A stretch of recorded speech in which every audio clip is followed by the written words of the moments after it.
CBS News Bay Area, this is the Morning Edition. In just a matter of hours, teachers will be outside of more than 80 schools in Oakland, demanding change when it comes to their contracts. I'm Justin Andrews. Live details coming up next.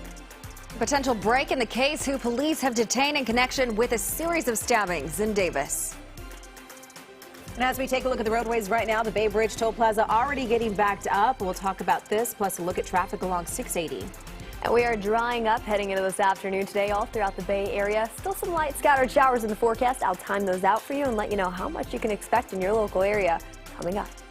And Jess, I like the blue because the Dubs return to the hardwood tonight at Chase Center. The team's confidence about tying up their series with the Lakers. Happening today, though, Oakland teachers are going on strike. Thousands of educators are set to be on the picket lines this morning following 7 days of back-and-forth bargaining and no deal reached. Justin Andrews live in Oakland for us this morning. Justin, this will obviously have a big impact on a lot of students. What is school going to look like today? Well, man, I can tell you this, school is going to look pretty different because in just a matter of about an hour and a half, we know that thousands of teachers are expected to be outside of the more than 80 schools, including Redwood Heights here. They will be outside of those schools demanding change. These teachers will not be in their classrooms teaching. Instead, they'll be on the picket lines. We know that this is something that's been going on for quite a while. The negotiations we're talking about here, they've been going on for quite a while, about 7 days. Union leaders say teachers were waiting for a promised counteroffer from the district at about 5 p.m. yesterday, but the district failed, and teachers say they were willing to stay all night to reach a deal. So now that there's no deal, the union decided to go ahead with its planned strike. The district says it doesn't know how long the strike will last, but says it will continue to bargain with the union in an effort to reach an agreement. Well, the district is proposing a raise of 13 to 22% for every teacher, depending on experience. It also proposed a one-time bonus with that. Well, the union wants 23% and says negotiations are more than just money. They say teachers are saying that students deserve smaller class sizes, counselors at every school, and better classroom conditions. They already don't get paid enough. And it's like, where are they supposed to get the money from? We're all struggling.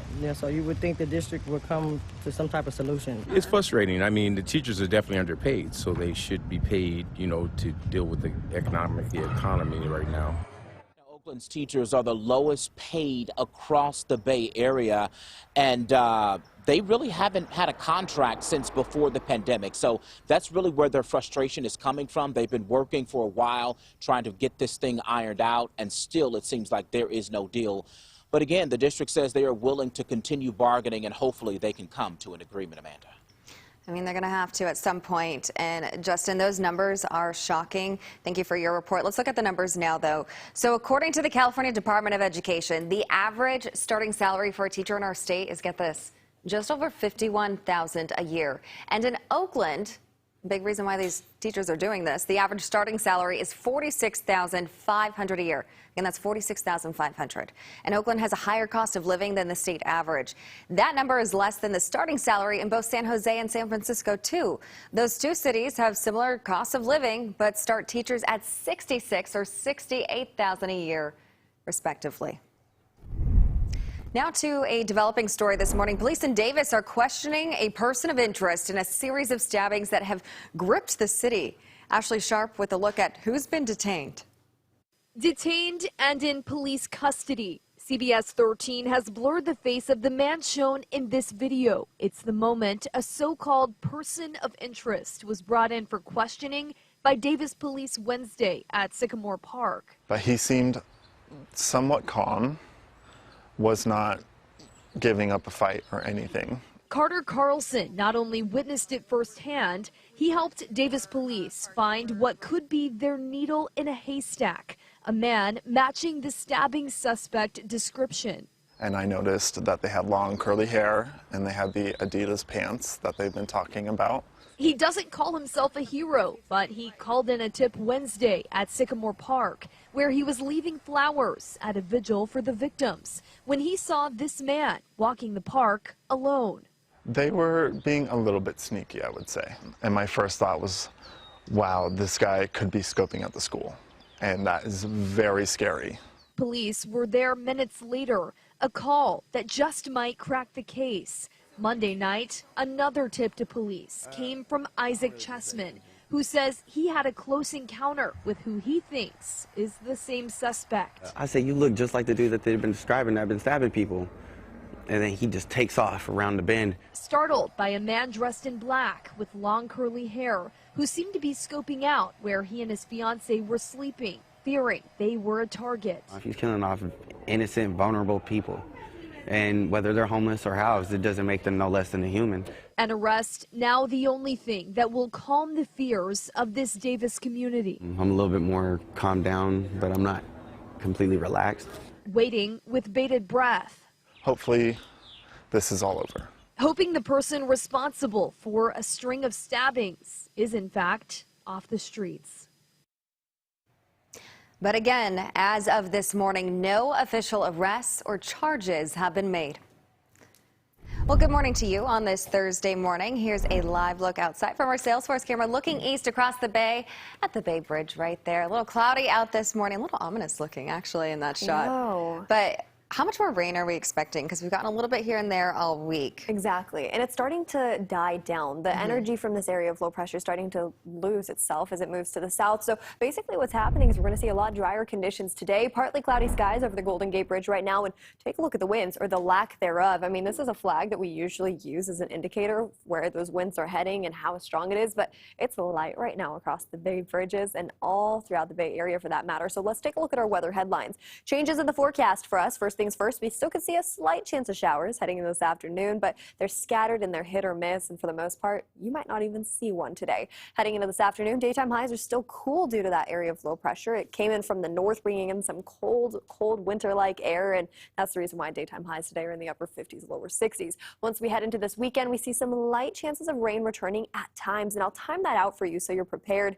It could cause some issues for your Friday night date plans, but once we head into next week, that's when we start drying up even more. So taking a look outside right now throughout the Bay Area, 40s anywhere from Pleasanton up into Danville, 45 degrees right now for our friends in Napa. Before you head out the door, grab the jacket. Here's what we're looking at just along the peninsula. Upper 40s, lower 50s near San Francisco. A very similar trend as we head north along the Golden Gate Bridge. Heading into the afternoon, though, our friends in the Santa Clara Valley and all throughout San Jose could see some light scattered showers at times, especially for our friends in the South Bay. But as we head more north, even close to Concord for that matter, it'll look a lot drier during those hours. So lots of changes. I'll break it down for you even more coming up in the full forecast. But for now, over to you, Gianna. All right, Jess, thank you. Let's take a look at the roadways right now. If you're getting ready to head over to the Bay Bridge right now, meter and lights are officially on, and so is that backup. It's not too bad, but it's certainly getting a little bit busier here. So if you are making that trek over into San Francisco, plan for that. You've got a bit of a backup here just to about the mid-lot of where that Caltrans parking lot is, though. So not quite to the overpass yet or even towards the maze. If you're taking 680, look at this. Much improved. We saw quite a few brake lights just about, 10-15 minutes ago, but that crash, South 680, right at that 24 connector, is all clear, out of lanes, and everything is now back up to speed at 66 miles per hour as you travel through there. Our bridges outside of the Bay Bridge look pretty good. Golden Gate Bridge, no backup, clear into the city. San Mateo Bridge is off to a great start this morning. We really haven't seen any troubles between the Nimitz or over towards 101. And we got a big game tonight, Jocelyn. I'm ready for it. Yes, G. Okay, we're getting ready for it. We're sending all the positive vibes we can. Tonight, game 2 between our Golden State Warriors and the Los Angeles Lakers. Dubs down 1 game. We'll have the opportunity to tie it up at home tonight before they travel to Los Angeles. So a few things people were talking about after the game. Jordan Poole's shot from deep. He had the chance to tie up the game with just seconds left. He missed. It had people talking about whether he should have taken the shot or not. Draymond Green on his podcast talked about it. Jordan taking that 3 is not why we lost that game. And I know everyone's going to point at that one play and say he should have never shot that 3. Prior to that 3, he was 6 for 10. So you got a guy 6 for 10 that you know can shoot the out of the ball, and you get an open 3, you live with it. All right, well, you heard it right there. And then the Warriors did have film study, and it's now up to them to bounce back in order to avoid digging themselves in another 2-0 hole. The Dubs in Game 1 made 21 threes. The Lakers only made 8, but they dominated inside the paint. Anthony Davis is a problem for the Warriors. 23 rebounds and 30 points in that Game 1.